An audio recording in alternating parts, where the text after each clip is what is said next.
Apa sebab-sebab azab kubur? Secara umum, dosa-dosa menyebabkan azab kubur. Secara umum, dosa-dosa menyebabkan azab kubur. Namun di sana ada beberapa dosa yang dinaskan secara tegas menyebabkan azab kubur. Di antaranya adalah ghibah dan namimah. Di antaranya ghibah dan namimah. Di antaranya tidak bersih tatkala cebok dari kencing. Dalam hadis yang masyhur kata Nabi SAW dari Ibnu Abbas berkata, marra Nabi SAW bi kubrain. Nabi melewati dua kuburan. Kemudian Nabi berkata, innahuma la yu'adzabani. Sungguhnya penghuni dua kuburan ini sedang diazab. Wa ma yu'adzabani fi kabirin. Dan dua-dua ini sedang diazab bukan pada perkara yang besar. Artinya mudah mereka tinggalkan. Apa susahnya cebok dengan bersih? Kan mudah. Tapi dia buru-buru sehingga dia tidak pernah bersih. Apa susahnya tidak gibah? Diam aja. Kan selesai. Susah atau tidak gibah? Susah, senangnya gibah. Bisa ditinggalkan. Tapi mereka tidak meninggalkan. Kata Nabi, fa amma ahaduhuma fakana la yastatiru min bauli. Yang satu diadab karena tidak bersih dalam ceboknya, cebok buang kencingnya. Wa amal akhar fakana yamshi bin namimah. Yang satu dia diadab karena namimah. Namimah itu mengadu domba di antara manusia.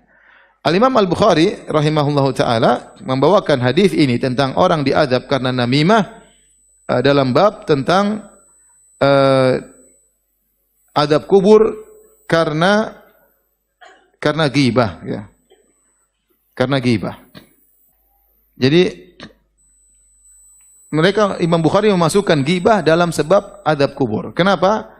Karena dalam satu riwayat selain di Sahih Bukhari, kalau tidak salah dari Abu Dawud, kata Nabi yang satu tidak bersih dalam ceboknya, yang satu karena ghibah. Adapun dalam Sahih Bukhari tidak disebutkan lafaz tersebut, tetapi Ibnu Hajar menjelaskan karena orang yang namimah biasanya ghibah. Jadi namimah itu ghibah plus. Ya kan?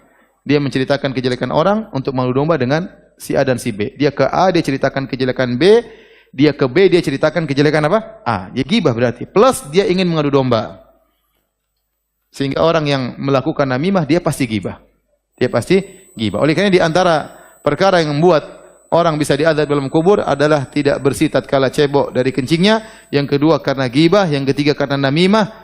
Dan yang keempat di antaranya karena sombong tadi. Hadis Abu Hurairah. Seorang berjalan bangga dengan rambutnya yang indah. Dengan pakaian yang indah. Kemudian ditenggelamkan dalam tanah sampai hari kiamat. Makanya hati-hati, jangan sombong.